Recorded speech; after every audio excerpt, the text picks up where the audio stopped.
सावनेर पोलिसांसमोर चोरट्यांचे आव्हान, रातोरात 2 लाखांचा शेतमाल लंपास.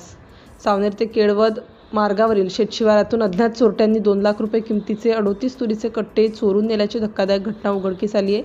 या प्रकरणी सावनेर पोलिसांनी गुन्हा दाखल केला असून तपासाची चक्रे फिरवली आहेत.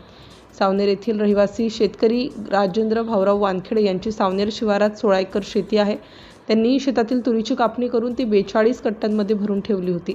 5 मार्चच्या रात्री 11 वाजेपासून ते 6 मार्चच्या पहाटे 6 वाजेच्या दरम्यान अज्ञात चोरट्यांनी यातील 2 लाख रुपये किमतीचे 38 कट्टे लंपास केले.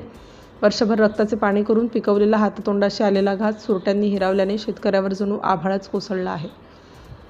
6 मार्च रोजी सकाळी शेतात गेल्यावर वानखेडे यांना ही चोरी लक्षात आली. घटनास्थळी वाहनांच्या टायरच्या खुणा आढळून आल्याने चोरट्यांनी वाहनाचा वापर केल्याचे स्पष्ट झाले आहे.